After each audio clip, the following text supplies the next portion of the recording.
Okay, welcome everyone. It's great to have you with us. So this is the fourth installment of our Global Changemakers Series. These world experts are invited to the university to give our students and our staff the opportunity to learn more about both research and work in businesses and public sector organizations that are of relevance to both industry and society. So I'm really honored today to introduce Professor Knut Kjaer. He has a long history of working in academia, of working with sovereign wealth funds, and also he has been knighted, I believe, in 2008 by King Olav he has been given the Royal Order of St. Olav by His Majesty King Harald of Norway. And he also has a very long history of being an entrepreneur. So he's going to talk to us today about whether China should subsidize the green transition of Europe or not. Thank you very much, and over to you. Thank you, Luciana. Thank you for inviting me here. I must admit, first time in Scotland. Strange, because it's many similarities between Norway and Scotland.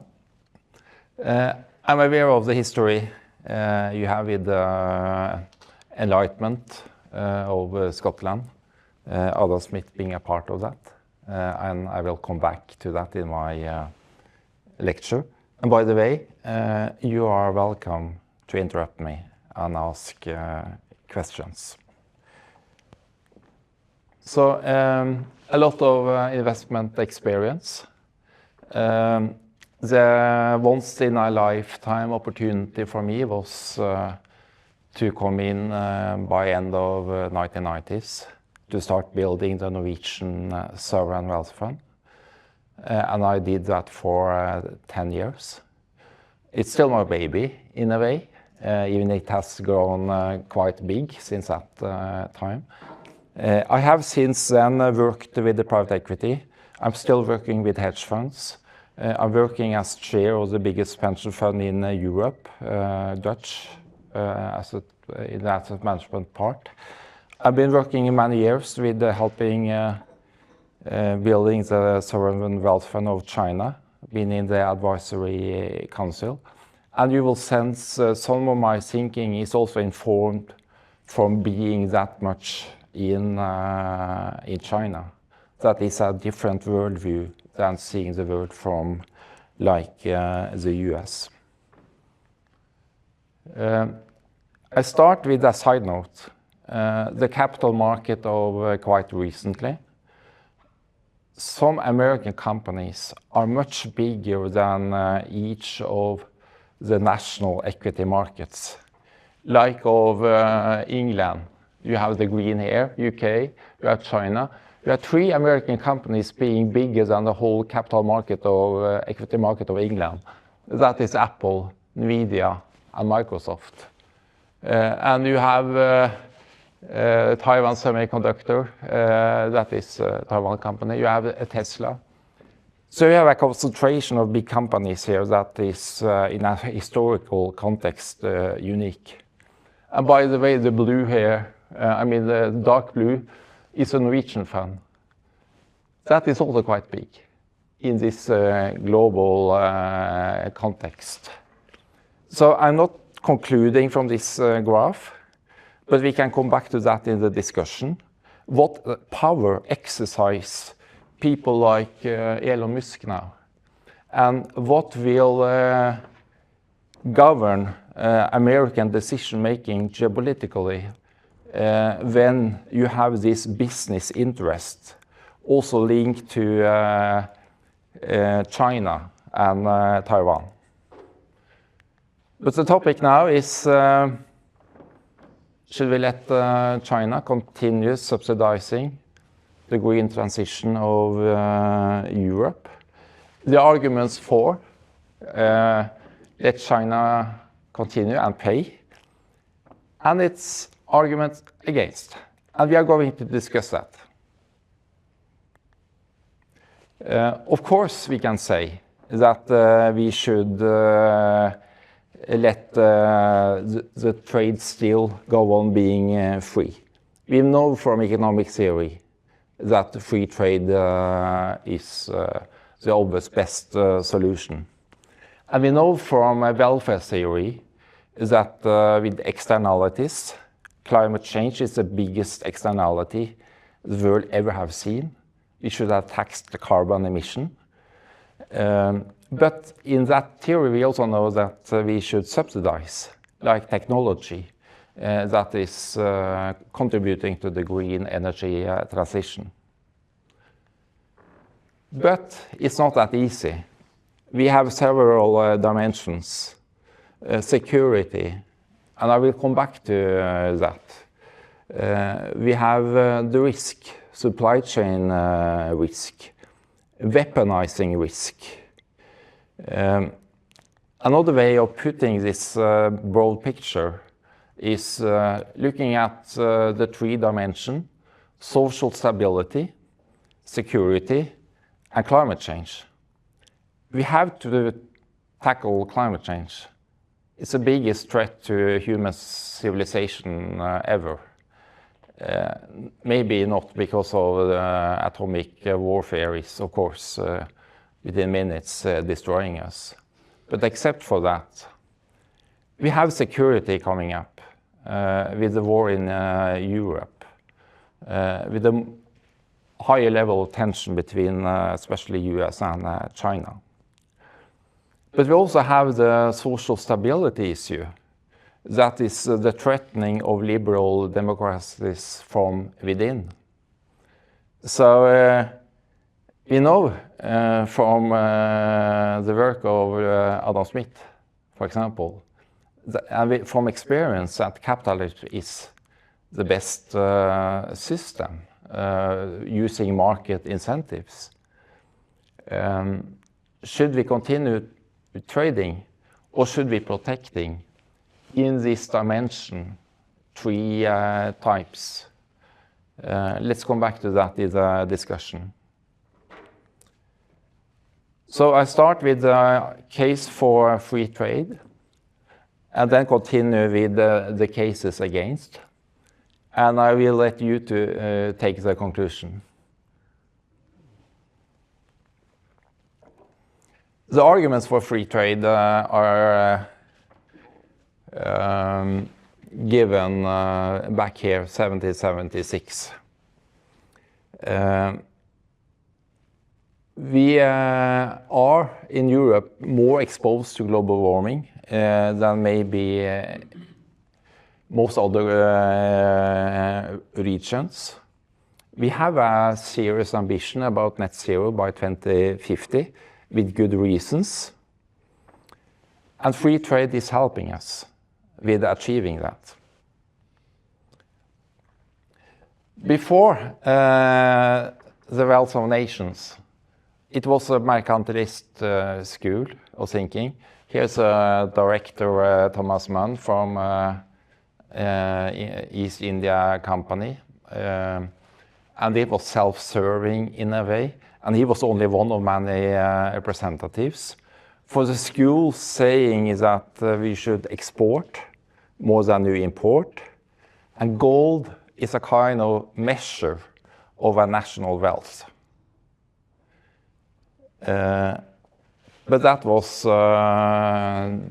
disputed very well and thoughtfully by the work of Adam Smith, that you know better than I do. What creates national wealth is specialization. It's economics of scale. It's trade. And much of that thinking has been taken up again in more modern trade theory later. But into the scene here, we come back to the mercantilistic thinking represented by Donald Trump, the zero-sum view, that if we have a deficit towards a country, that country is ripping us off. It's not at all any thinking about the mutual benefits of trading.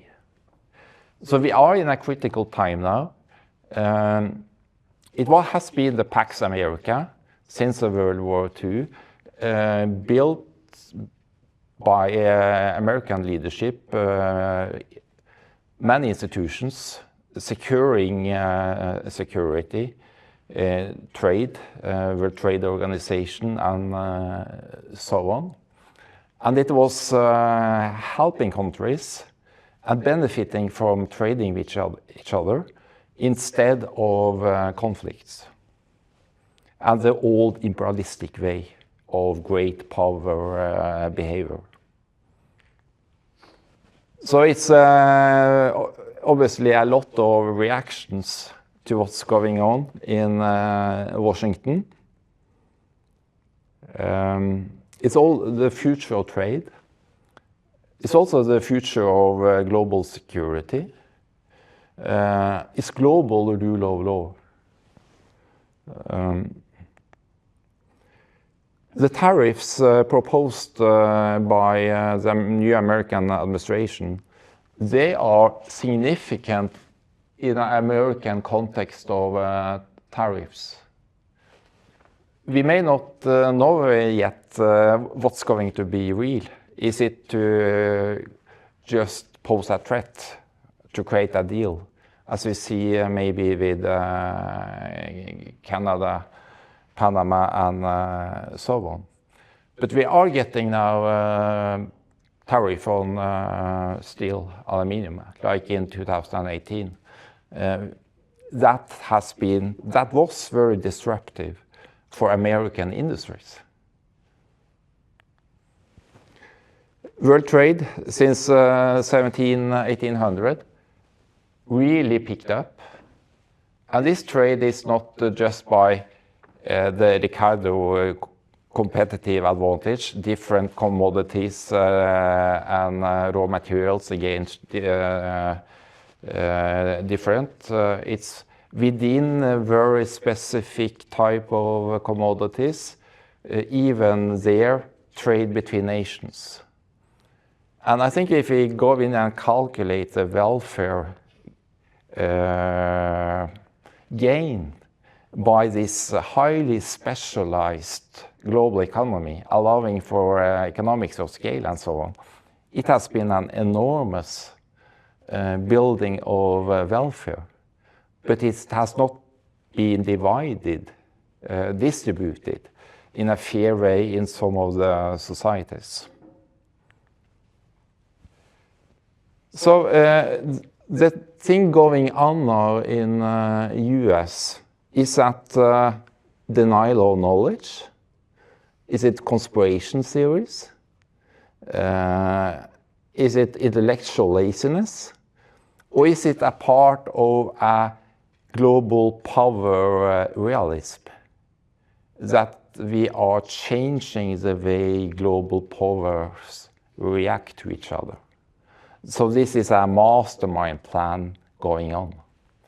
I have a feeling that at least when we see the arguing, it's the typical thing we see with conspiracy theories, that they don't do the intellectual work of going into the bottom of understanding why is trade benefiting both parts.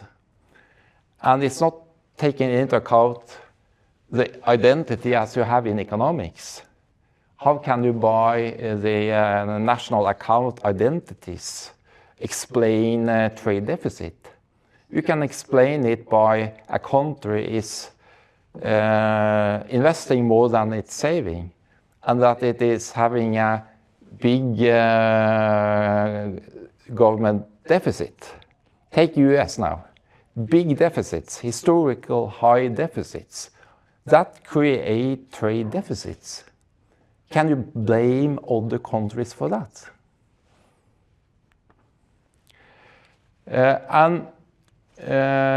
They blame trade for taking away manufacturing jobs. If we go into economic research and try to find out why people are losing jobs in manufacturing industries in Europe and in US, of course trade is a part of that, but it's much more technology than trade. And I think it's also a part of the discussion. A difference between the American society and like what you are doing here and we in Scandinavia is we benefit from trade at a national level, and those who are losing, we compensate, we help them. And when you have a society where you don't compensate them, you create populistic counter reactions. So a little about climate change and Europe. Europe is the fastest warming continent in the world. We have the double of increase in average temperature than what is a global average. So we are in a climate emergency, and Europe has a brave plan to cut down to net zero before 2050. And we can find different ways of expressing the net zero path. This is just one of many examples where we have net zero in the electric production.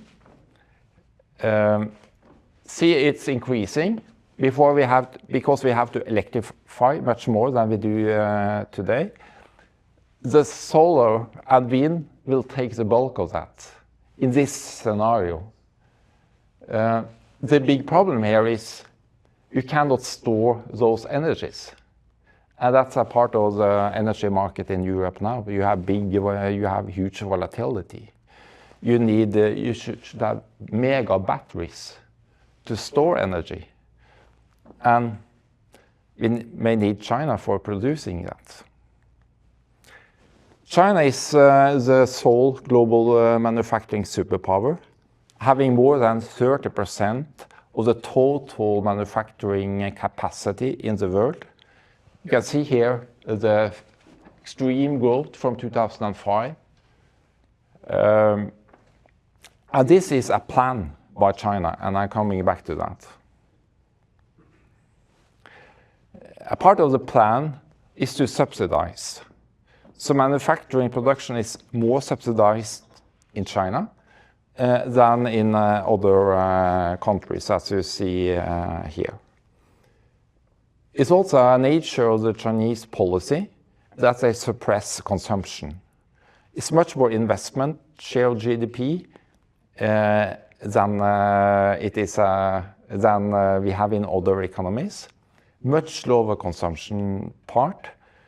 And from this graph, we see that we have a higher share of companies in China that are not making profit.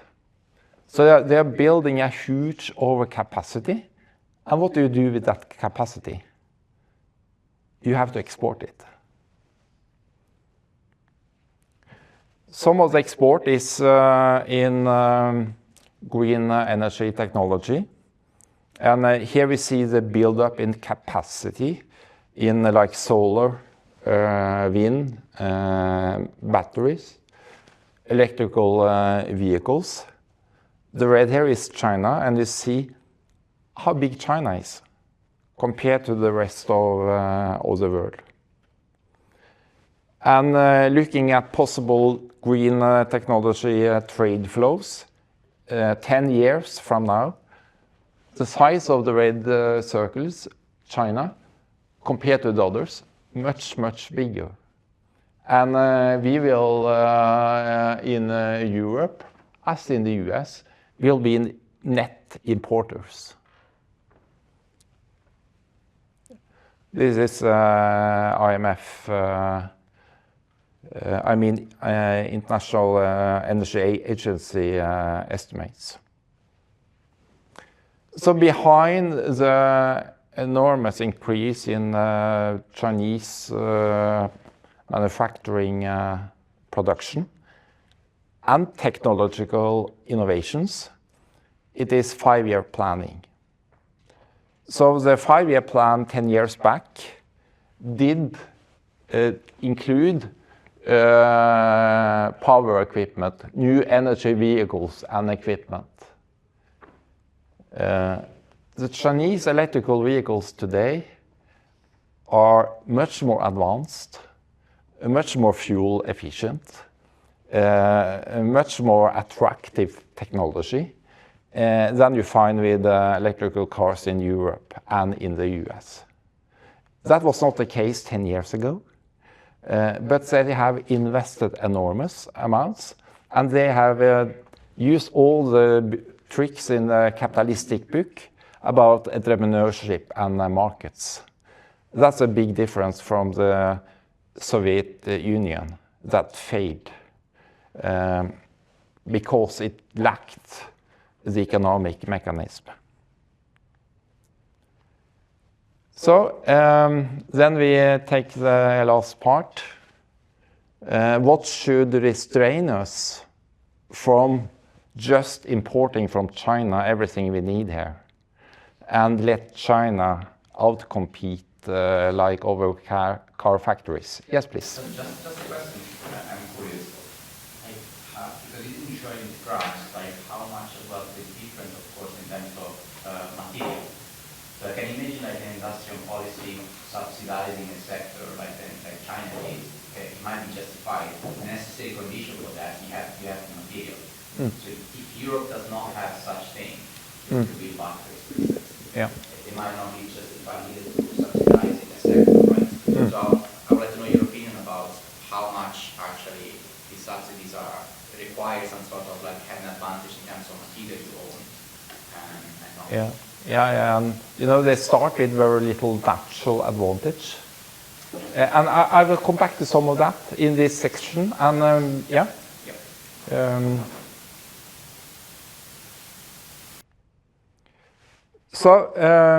since 1816, it has been 27 rivalries between great powers, lasting for decades, each of them in average. In 19 of the 27, it ended with war. In 6 of them, the two fighting joined forces.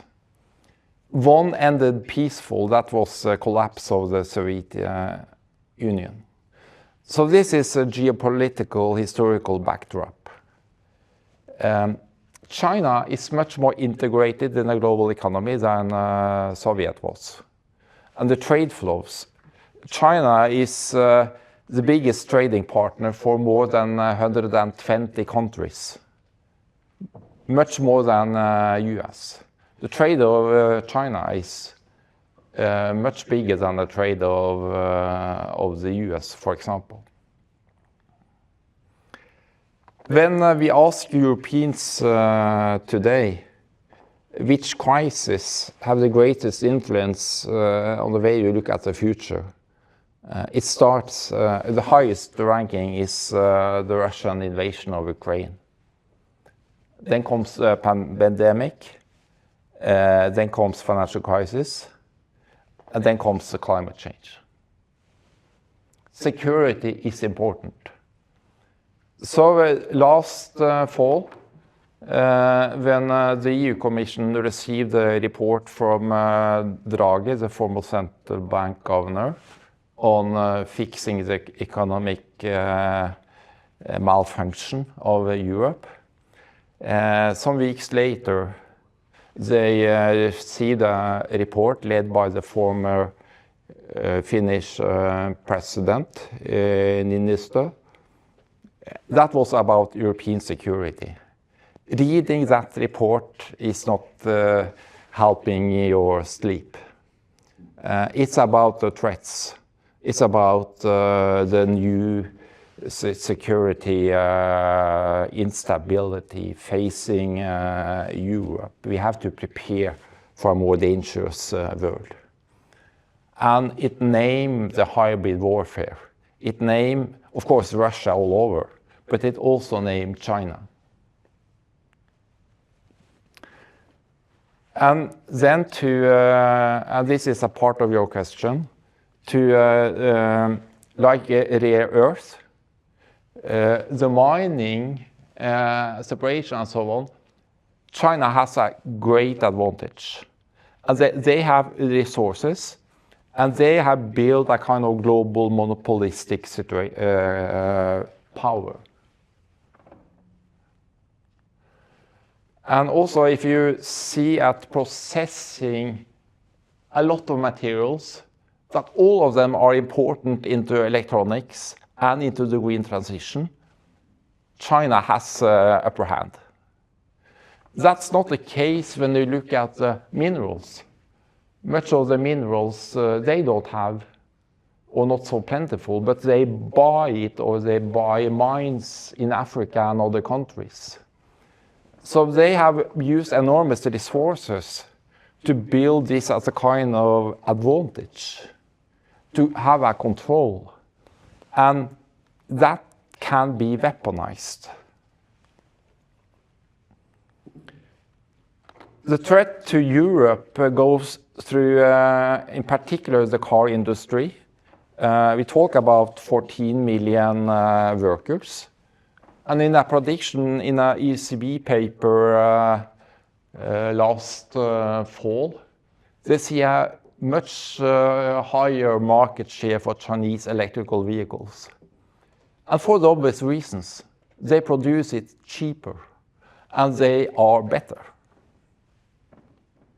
Volkswagen is one of the examples here of car manufacturers that have problems, have to close plants. It's not only China that apply industrial policy. The world industrial policy and instruments more and more common, as shown in this paper by IMF.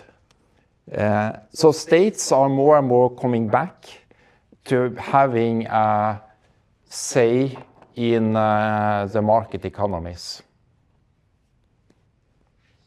And we know, and we can discuss, mostly when states try to do that, it fails.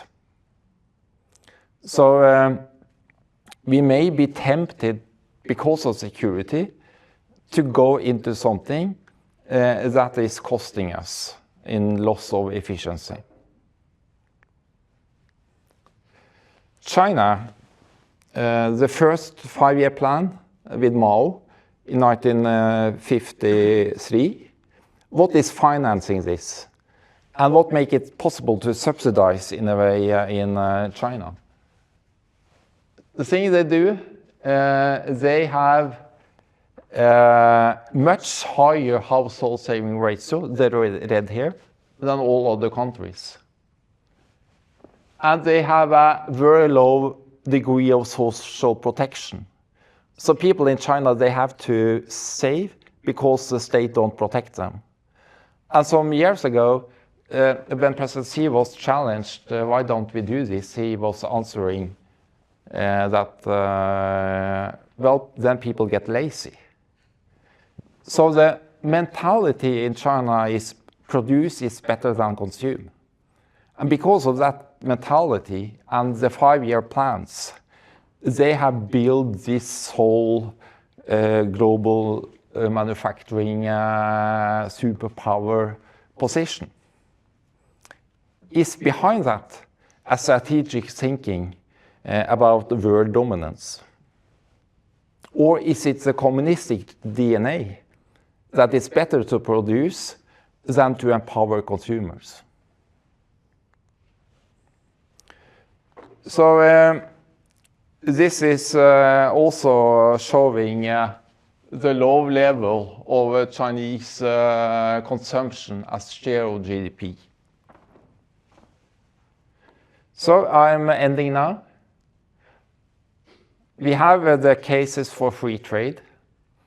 We have the cases for managing this. What would you do? We have these dimensions. We have to face the climate disaster. But we also have to face the security threats. We have to ensure that those dependencies are not used as a weapon against us.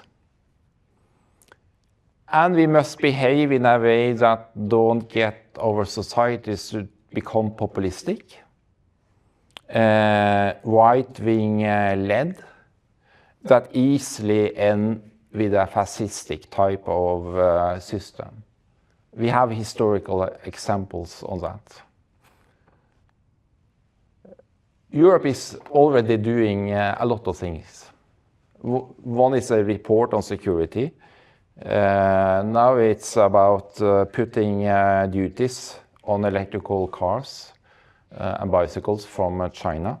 If you go into this one paper here, last fall, where the Commission announced duties on Chinese cars, it's a paper with 270 pages that go into detail for each car company in China, how it's subsidized. Tesla is a part of that. So my thinking is Europe needs to talk with one voice. Europe is the biggest market for Chinese exports. And we talk about what is important for China, because China is in an extremely difficult economic situation now. With the collapse of the real estate bubble, the investment-led, debt-financed way of building economy is not working. It's chronic oversupply. The failure of not empowering consumers and consume is now being at the surface. It's a very export-dependent economy, and we have the market there.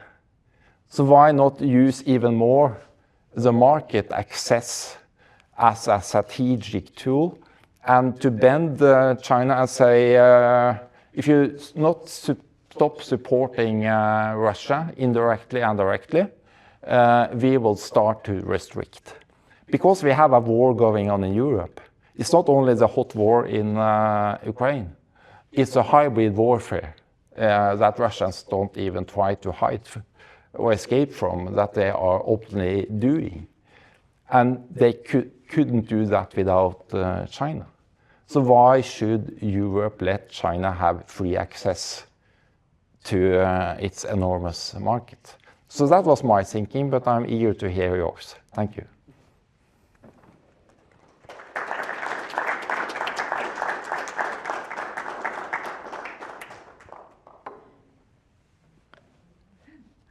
Any thoughts from the room? We can pass the mic on to you if necessary. Yeah, go. 1 minute. Thank you. There you go. Thank you. A very small comment. Like I share your clear attitude toward free trade. Like I believe that there is an advantage, and it's not a zero-sum game. I'm an economist, by the way. But at the same time, so also we have to be careful, especially also like the references you put there to say free trade is good. It is good on paper. We economists work with models. Everything works fine. But then, like empirical evidence for the recent one, I'm thinking about the recent paper by author, the Nobel Prize guy, that's discussing the China shock in some region of the United States. What they show, for instance, there is that certain part of the manufacturing sector and people working in manufacturing industries essentially never recover. You know, we have in economics, we love to think about in long run, these people will find different jobs, right? Because there will be new opportunity, new type of jobs, and people working in manufacturing sector will end up to be there. I think these evidence show that there is strong frictions for this movement to happen, and therefore it's not extremely clear that's like opening without any duties or tariffs is always good things, full stop. It's a bit more complicated than that. And that could, for instance, maybe justify certain kind of interventions. I'm not saying that you should impose tariffs a la Trump, as we know, but at the same time, it's a bit more complicated, the story. There is some element that maybe can justify a certain part of industry, for instance, to be helped by the state, at least to smooth the transition from a sector to another, to become less maybe dependent on their manufacturing, but you need to smooth out the thing. That was my comment. So your thoughts about that maybe would be nice. No, I very much agree with you that the free trade in the textbook sense, it has never been like that. And we cannot now say that before Trump, US was fantastic. US has not been a very collaborative member of WTO. They have not appointed judges to the court there for years. So they are bending the rules in a way, as big powers often do. So many things have been happening. The thing that lacks in the US policy is a support for people being redundant, that we do more in Europe. And maybe we do it more in Scandinavia than we do other places, because we don't have this big conflict. And by compensating people, you allow the structural change, because trade overall is good. You have, before you traded like in the US, you know, the Detroit factory makers, the Cadillacs and so on, they made the best cars, but they were hopeless. The Japanese came with new technology, created much better cars, much more fuel efficient. And that became a hard time for the American car industry. And now we may do the same mistake again with drill baby drill by Trump and the combustion engine, you know, the old ways of making cars. So protect yourself, come at a cost. Yeah, sorry, yeah. Maybe I'm the You want to continue? Yeah? Okay. It's just, the follow-up on that is that I totally agree with that kind of idea, but at the same time, it's like, if you're competing against like a superpower which has material and subsidize clearly their markets through, like you show in the graph, the number of interventions they do, like it's difficult to create the kind of industry that you like to create in a sense without a similar type of help, at least in terms of let's put the competition in fair terms. So there is the risk that without that kind of interventions, which depends on the intervention we're talking about, but there are some interventions don't distort the market too much and might help a bit at least to grow an industry within the European continent. So, yeah. Yep. Okay. I'm gonna. Oh, you can pass it through. Okay. Excellent. So my question relates to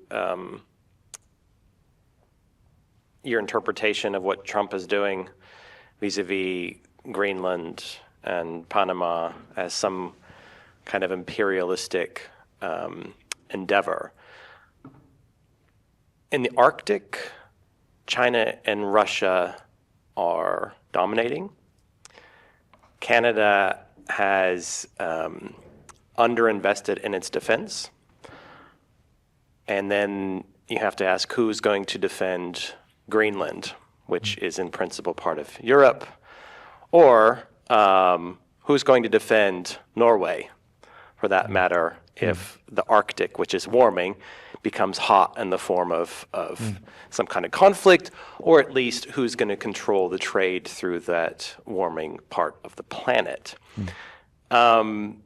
You could argue that the imperialistic tendencies, if you like, of Trump are about actually reinforcing, on the one hand, North American security, but also European security.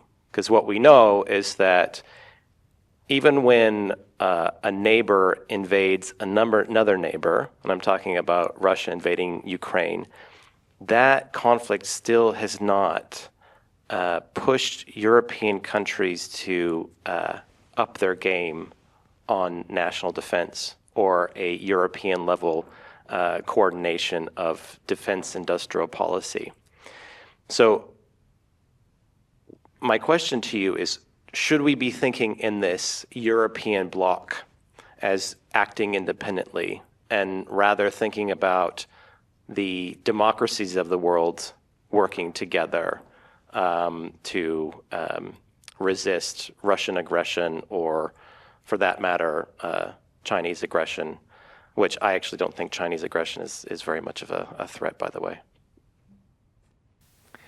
Yeah, I was thinking in that direction because I think the American retreat from Europe, that is not a Donald Trump thing. That has been there over years to prioritize Asia. And we had regimes running US before that has been like against involving in the First and Second World War. And then US led building of NATO.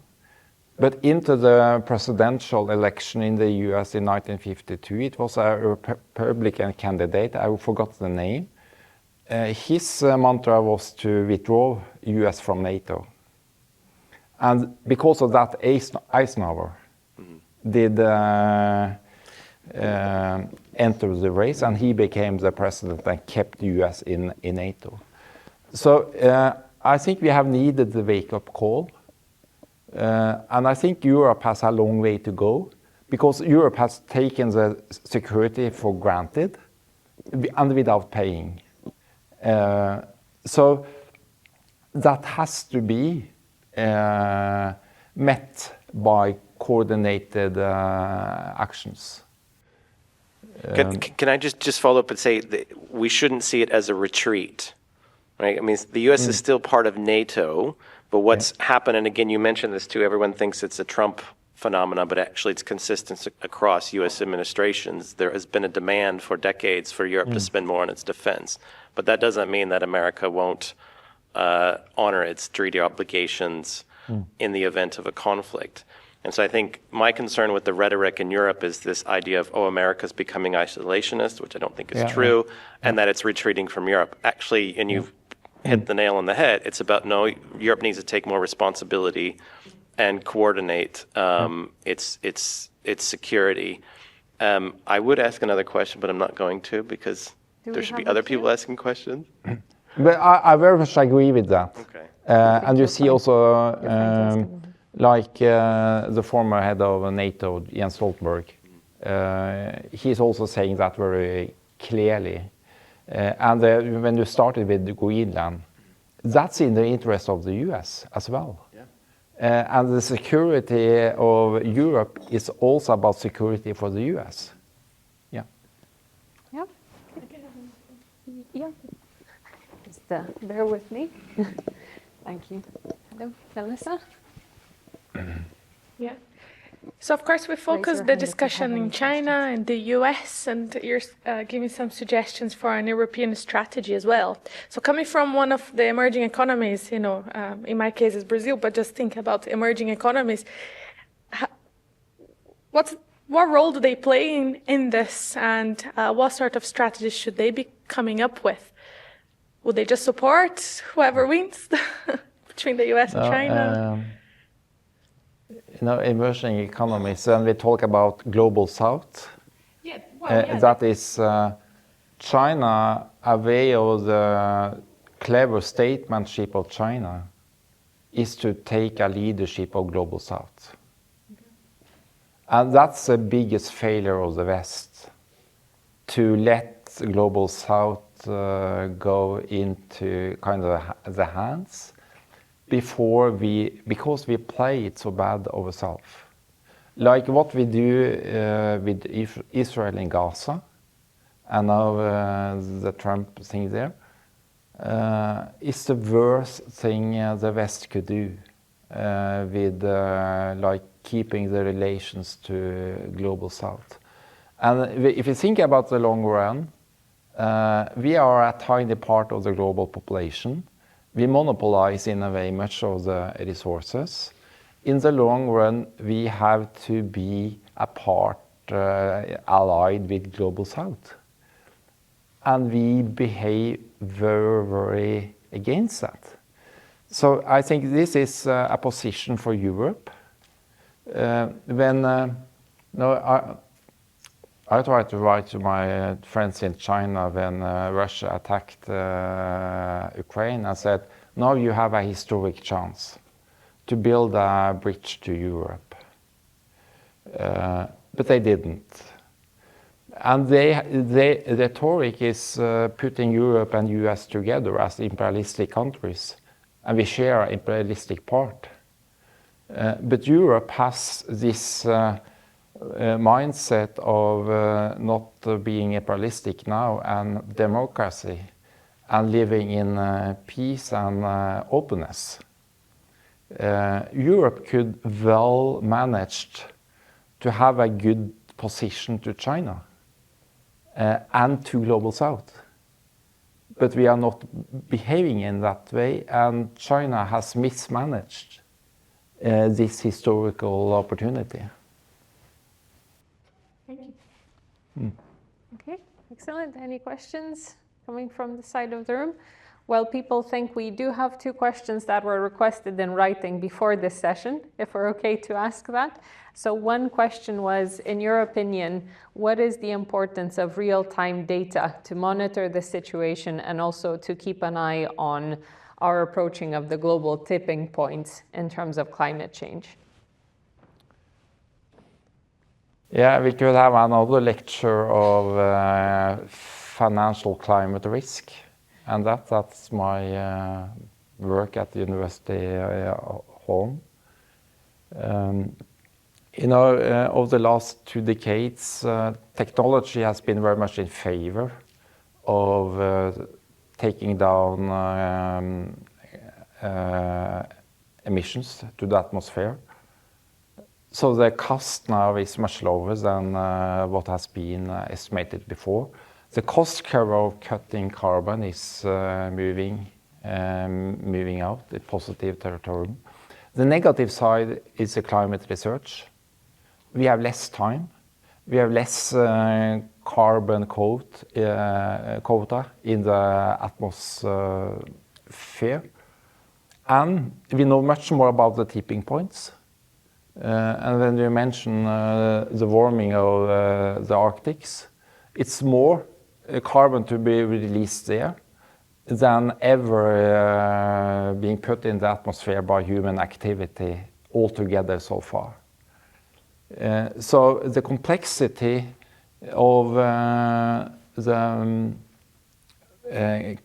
climate has been underestimated in research. And if you look at the economic models used on this and data into it has been too simplistic. So we have underestimated the threat and the need for restructuring our economies by applying too simple economic models. But that's another one, yeah. Okay, that's excellent. Thank you very much. And the second question, which might build into some of our student questions, is related to, given the attitude and the work that you're currently seeing from your peers in this area, what do you think the future holds in a way? So for our young European students, future scientists, what will be some key topics that they need to take into account? Yeah, good. So I can end now with talking to the students. Some years since I was a student myself. And it was actually the Club of Rome and Limits to Growth studies in the 1970s that took me into economics. After some years, starting with my PhD and academic work, I ended up starting a company. And later I have started other companies. So my best advice to young people, take personal risk. We have only one life. And to take a personal risk of going into a venture, well, if it doesn't work, you can do something else. The worst thing is, after years not having tried, to start regretting when it's too late that you didn't try. So you see a lot of world opportunities.